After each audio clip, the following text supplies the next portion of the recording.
Reading through the Bible in one year, July 27th, Judges chapter 10, verse 1 through chapter 11, verse 11, Acts 14, Jeremiah 23, and Mark chapter 9. After Abimelech, Tola, son of Pua, son of Dodo, became judge and began to deliver Israel. He was from Issachar and lived in Shamir in the hill country of Ephraim. Tola judged Israel 23 years, and when he died, he was buried in Shamir. After him came Jair the Gileadite, who judged Israel 22 years. He had 30 sons who rode on 30 donkeys.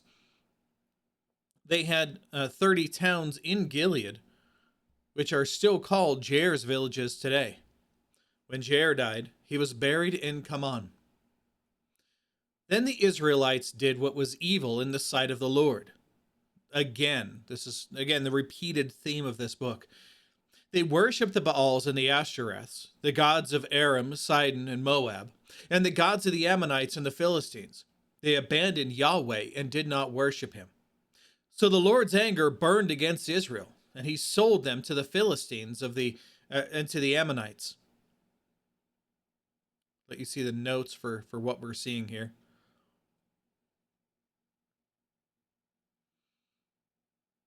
They shattered and crushed the Israelites that year. And for 18 years, they did the same to all the Israelites who were on the other side of the Jordan in the land of the Amorites and Gilead.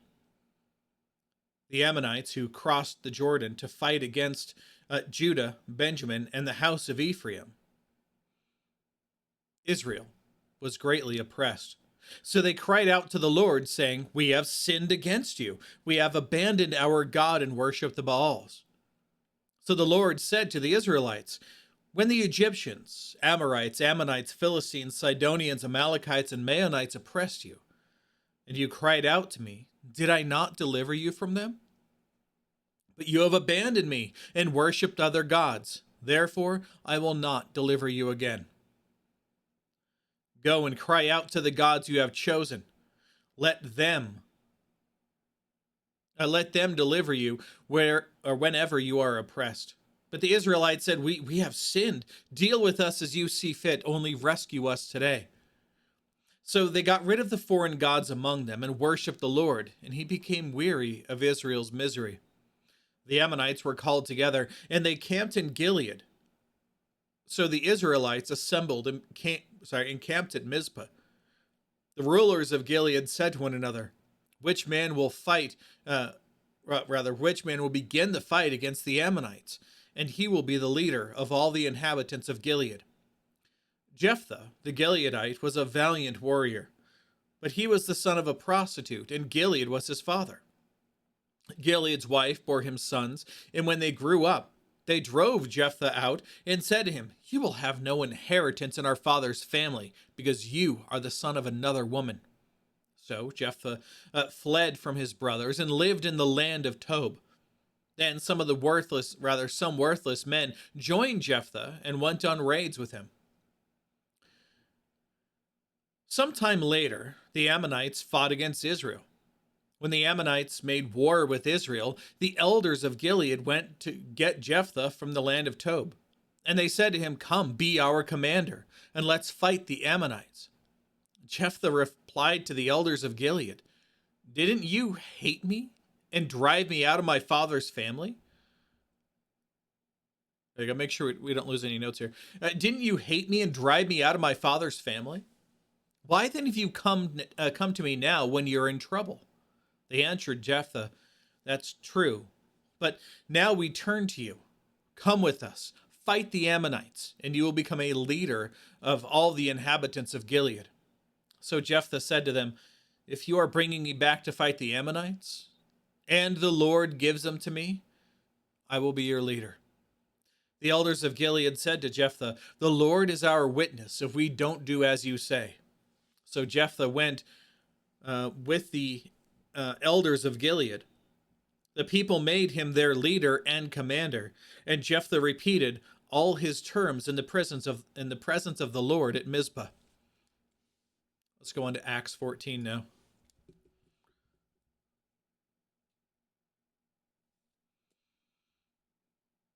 In Iconium, they entered the Jewish synagogue, as usual, as was normal for them to do, and spoke in such a way that a great number of both Jews and Greeks believed. But the believing Jews, or rather the unbelieving Jews, stirred up the Gentiles and poisoned their minds against the brothers.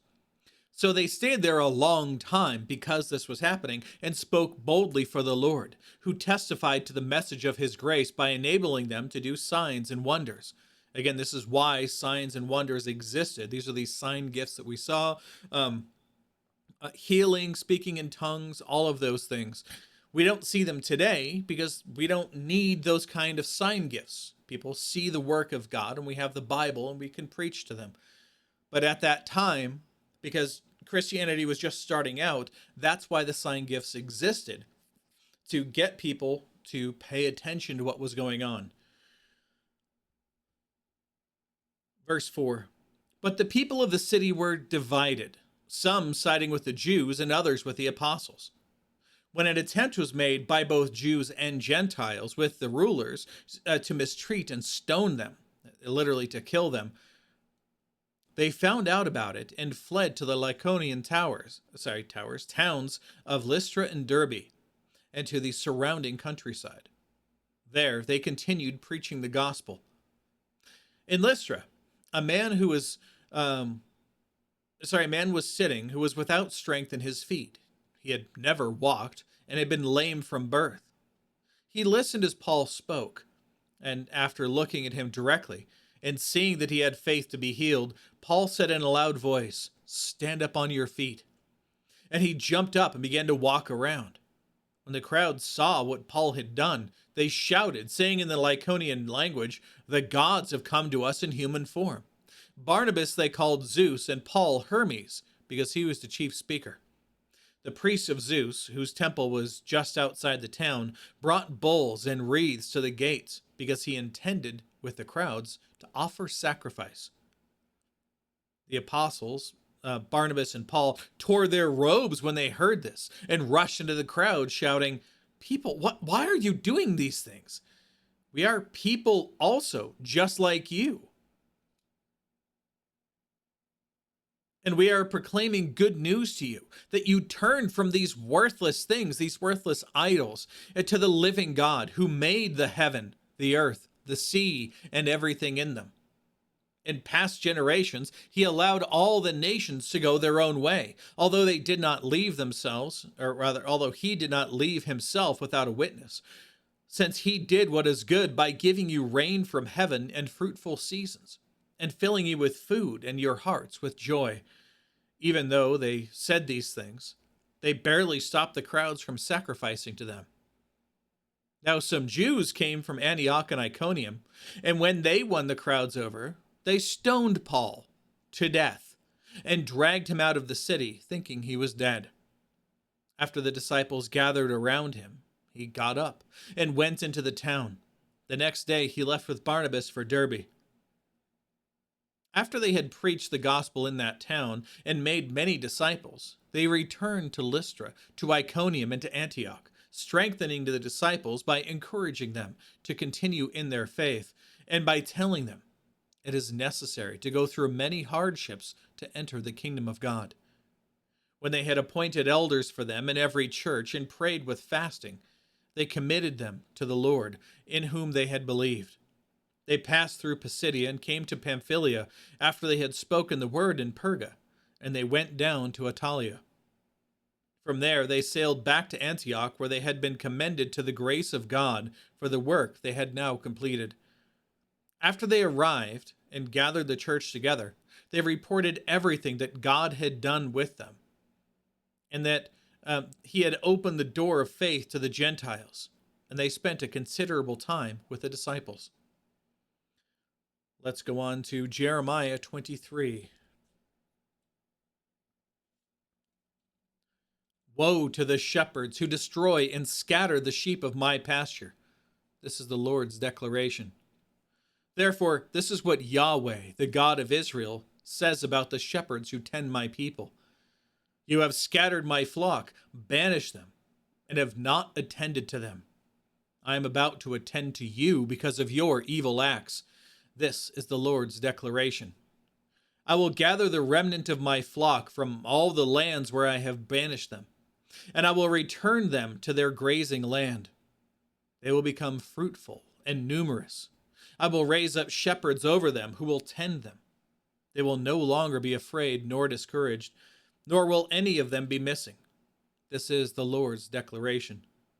Look, the days are coming. This is the Lord's declaration, when I will raise up a righteous branch for David. He will reign wisely as king and administer justice and righteousness in the land. In his days, Judah will be saved, and Israel will dwell securely. This is the name he will be called. The Lord is our righteousness. Look, the days are coming, the Lord's declaration, when it will no longer be said, as the Lord lives who brought the Israelites from the land of Egypt, but as the Lord lives who brought and led the descendants of the house of Israel from the land of the north and from all the other countries where I had banished them. They will dwell once more in their own land. Concerning the prophets, my heart is broken within me, and all my bones tremble. I become like a drunkard, like a man overcome with wine. Because of the Lord, because of his holy words. For the land is full of adulterers. The land mourns because of the curse, and the grazing lands in the wilderness have dried up. Their way of life has become evil, and their power is not rightly used, because both prophet and priest are ungodly. Even in my house I have found their evil. This is the Lord's declaration. Therefore, their way will seem like slippery paths in the gloom. They will be driven away and fall down there, for I will bring disaster on them in the year of their punishment. This is the Lord's declaration. Among the prophets of Samaria, I saw something disgusting. They prophesied by Baal and led my people Israel astray. Among the prophets of Jerusalem also, I saw a horrible thing. They commit adultery and walk in lies. They strengthen the hands of evildoers, and none turns his back on evil. They are all like Sodom to me. Jerusalem's residents are like Gomorrah. Therefore, this is what the Lord of armies, the Lord of hosts, says concerning the prophets.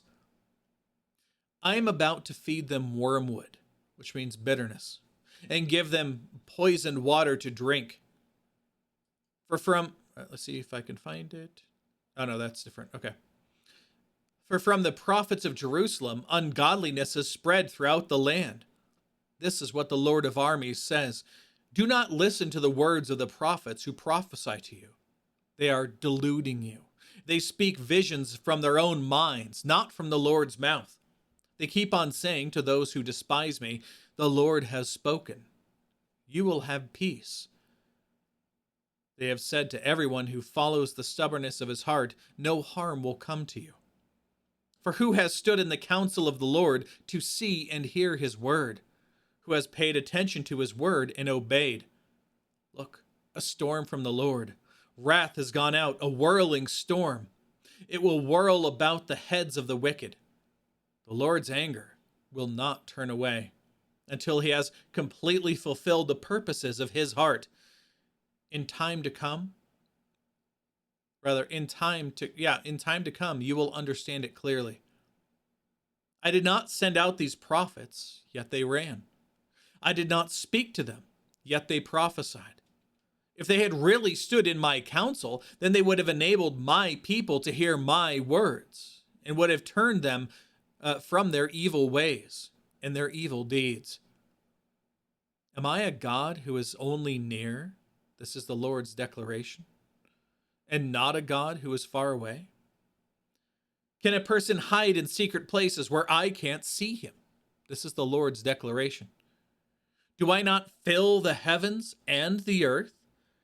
This is the Lord's declaration. I have heard what the prophets who prophesy a lie in my name have said. I had a dream. I had a dream. How long will this continue in the minds of the prophets, prophesying lies, prophets of the deceit of their own minds? Through their dreams, they tell one another, They plan to cause my people to forget my name, as their ancestors forgot my name through Baal worship. The prophet who has only a dream should recount the dream, but the one who has my word should speak my word truthfully. For what is straw compared to grain? This is the Lord's declaration. Is not my word like fire? This is the Lord's declaration. And like a hammer that pulverizes rock? Therefore take note, I am against the prophets. The Lord's declaration, who steal my words from each other. I am against the prophets. The Lord's declaration, who use their own tongues to make a declaration. I am against those who prophesy false dreams. The Lord's declaration, telling them and leading my people astray with their reckless lies. It was not I who sent or commanded them, and they are of no benefit at all to these people. This is the Lord's declaration. Now, when these people or a prophet or a priest asks you, what is the burden of the Lord? You will respond to them, what is the burden? I will throw you away. This is the Lord's declaration. As for the prophet, priest, or man who says the burden of the Lord, I will punish that man and his household. This is what each man is to say to his friend and to his brother. What has the Lord answered? Or what has the Lord spoken?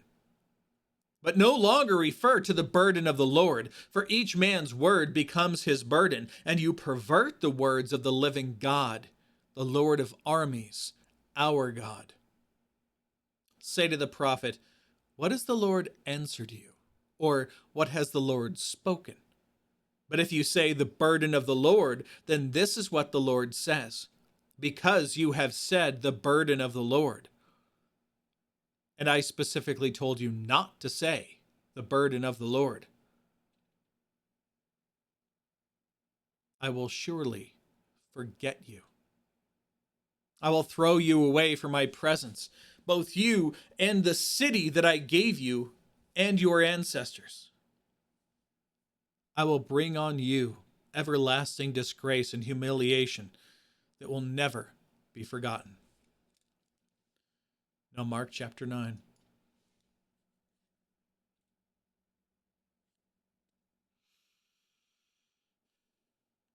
So this is a continuation from the point before, where Jesus makes the statement, then he said to them, truly I tell you, there are some standing here who will not taste death until they see the kingdom of God come in power. After 6 days, Jesus took Peter, James, and John, the big three, and led them up on a high mountain by themselves to be alone. He was transfigured, where his appearance changed before them. And his clothing became dazzling, extremely white, as no launderer on earth could whiten them. Elijah appeared to them with Moses, and they were talking with Jesus. And Peter said to Jesus, Rabbi, it is good for us to be here. Let us set up 3 tabernacles or shelters, one for you, one for Moses, and one for Elijah. Again, Elijah representing the prophets, Moses representing the law. But Peter said this because he didn't know what to say, since they were terrified. He was just one of those kind of people who when he's in a stressful situation, he just can't help from saying something, even if it's ridiculous. So suddenly, looking around, they no longer saw... Oh, wait, I lost my spot. There we go. A cloud appeared overshadowing them, and a voice came from the cloud. This is my beloved Son. Listen to him. Suddenly, looking around, they no longer saw anyone with them except Jesus. As they were coming down the mountain, he ordered them not to tell anyone what they had seen until the Son of Man had risen from the dead. They kept this word to themselves, questioning what rising from the dead might mean. Then they asked him, why do the scribes say that Elijah must come first? Elijah does come first and restores all things, he replied. Why then is it written that the Son of Man must suffer many things and be treated with contempt? But I tell you that Elijah has come, and they did to him whatever they pleased. just as it is written about him. When they came to the disciples, they saw a large crowd around them and scribes disputing with them. When the whole crowd saw Jesus, they were amazed and ran to greet him. And he asked them, What are you arguing about with them? And someone from the crowd answered, Teacher, I brought my son to you. He has a spirit that makes him unable to speak. Whenever it seizes him, it throws him down, and he foams at the mouth, grinds his teeth, and becomes rigid. I asked your disciples to drive it out, but they couldn't. He replied to them, You unbelieving generation, how long am I to be with you? How long must I put up with you? Bring him to me. So they brought the boy to him. And when the spirit saw him, it immediately threw the boy into convulsions, and he fell to the ground, rolled around, foaming at the mouth. How long has this been happening to him? Jesus asked the father. From childhood, he said. And many times it has thrown him into fire or water to destroy him.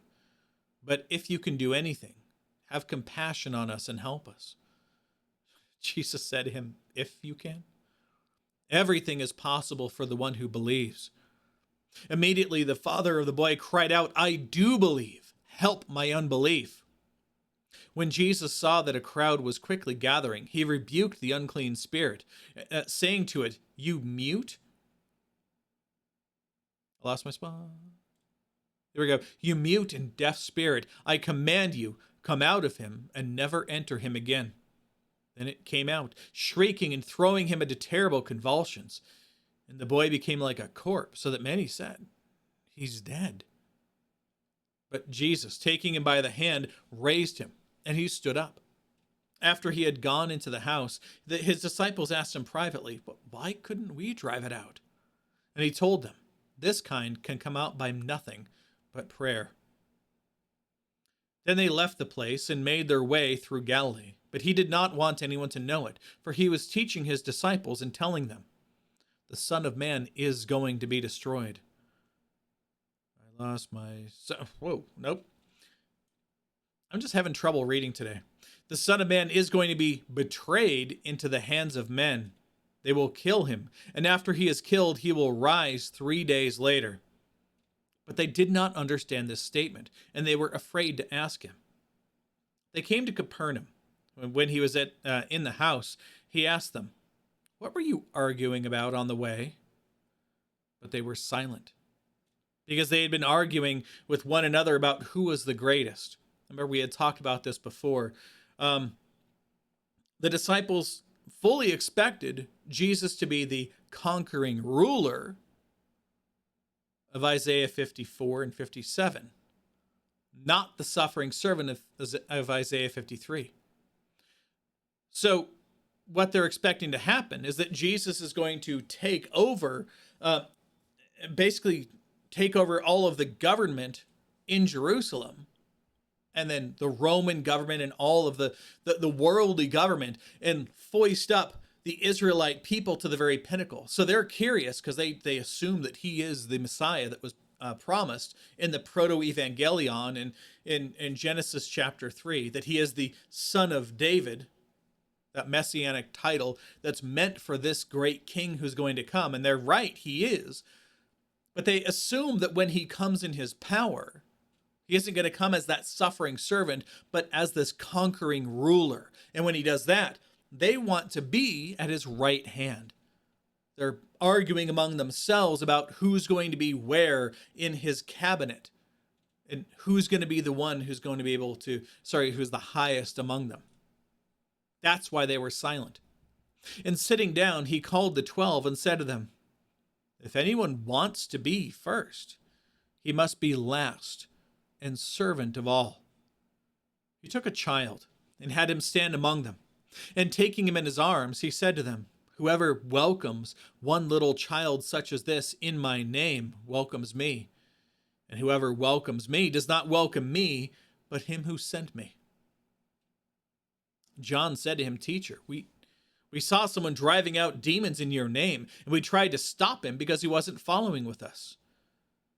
Don't stop him, said Jesus, because there is no one who can perform a miracle in my name who can soon afterwards speak evil of me. For whoever is not against us is for us. Whoever gives you a cup of water to drink in my name, because you belong to Christ, truly I tell you, he will never lose his reward. But whoever causes one of these little ones who believe in me to fall away, it would be better for him if a heavy millstone were hung around his neck and he were thrown into the sea. And if your hand causes you to sin, or rather to fall away, cut it off.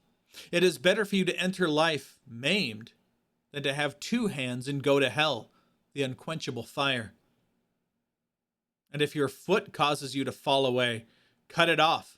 It is better for you to enter life lame than to have 2 feet and to be thrown into hell. And if your eye causes you to fall away, gouge it out. It is better for you to enter the kingdom of God with 1 eye than to have 2 eyes and to be thrown into hell, where the worm doesn't die and the fire is not quenched. For everyone will be salted with fire, and salt is good. But if the salt should lose its flavor, how can you season it? Have salt among yourselves, and be at peace with one another. Bringing up the rest of the notes here for you. There are again quite a few.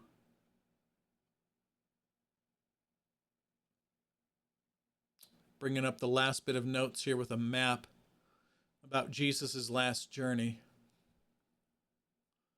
All right, there we go. And that is all for today. So, God willing, we'll be back tomorrow. Behold, the word of the Lord.